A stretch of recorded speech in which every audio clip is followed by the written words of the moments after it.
ఈ వీడియోలో మనం భగవద్గీత అధ్యాయము 2 శ్లోకము 19ను పరిశీలిద్దాం. అర్జునుడి విషాదాన్ని దుఃఖాన్ని తొలగించడానికి శ్రీకృష్ణ భగవానుడు ఆత్మ యొక్క నిజస్వరూపాన్ని వివరిస్తున్నాడు. ఈ శ్లోకంలో ఒక చాలా ముఖ్యమైన సత్యాన్ని పరమాత్మ మనకు తెలియచేస్తున్నాడు. ఎవరు ఈ ఆత్మను చంపేదిగా భావిస్తారో మరియు ఎవరు ఈ ఆత్మ చంపబడింది అని అనుకుంటారో ఆ ఇద్దరికీ నిజం తెలియదు.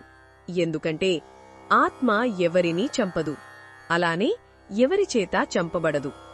ఇది వినడానికి కొంచెం గందరగోళంగా అనిపించవచ్చు, కాని దీని వెనుక ఉన్న భావం చాలా లోతైనది. మనం సాధారణంగా మనల్ని ఈ శరీరంగా భావిస్తాం, కాని భగవానుడు చెప్పేదేమిటంటే మనం ఈ శరీరం కాదు, మనం శరీరం లోపల ఉన్న ఆత్మ. శరీరం ఒక వస్త్రం లాంటిది. వస్త్రం పాతబడితే లేదా చినిగిపోతే మనం దాన్ని తీసివేసి కొత్త వస్త్రాన్ని ధరిస్తాం. అలాగే ఆత్మ కూడా ఒక శరీరం జీవనకాలం ముగిసినప్పుడు దాన్ని విడిచిపెట్టి కొత్త శరీరాన్ని స్వీకరిస్తుంది. ఈ ప్రక్రియలో ఆత్మకు ఎలాంటి మార్పు ఉండదు. అది శాశ్వతమైనది, నాశనం లేనిది. కత్తి దాన్ని కోయలేదు, నిప్పు దాన్ని కాల్చలేదు, నీరు దాన్ని తడపలేదు, గాలి దాన్ని ఆర్పలేదు. అంత అద్భుతమైనది ఆత్మస్వరూపం.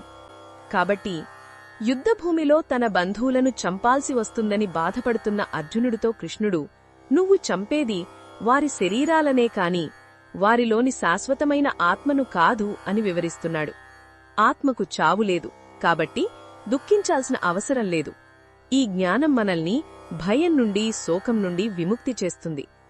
మన ఆత్మీయులు ఎవరైనా ఈ లోకాన్ని విడిచివెళ్లినప్పుడు మనం పడే బాధకు కారణం వారిక లేరు అనే భ్రమ. కాని ఈ శ్లోకం మనకు గుర్తుచేస్తుంది, వారు కేవలం తమ పాత శరీరాన్ని విడిచిపెట్టారని, వారి ఆత్మ ప్రయాణం కొనసాగుతూనే ఉందని. ఈ సత్యాన్ని మనం గ్రహించినప్పుడు మరణం ఒక ముగింపు కాదు, అదొక మార్కు మాత్రమే అని అర్థమవుతుంది. మన నిజ స్వరూపం ఈ భౌతిక శరీరం కంటే గొప్పదని, అది శాశ్వతమైనదని తెలుసుకున్నప్పుడు మనసులో ఒక ప్రశాంతత, ధైర్యం కలుగుతాయి. మన జీవితంలోని కష్టాలను, నష్టాలను ఎదుర్కొనే శక్తి వస్తుంది.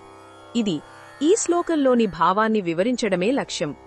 మరిన్ని భగవద్గీత శ్లోకాల అర్థాన్ని తెలుసుకోవాలంటే మా తదుపరి వీడియోలను తప్పకుండా చూడండి.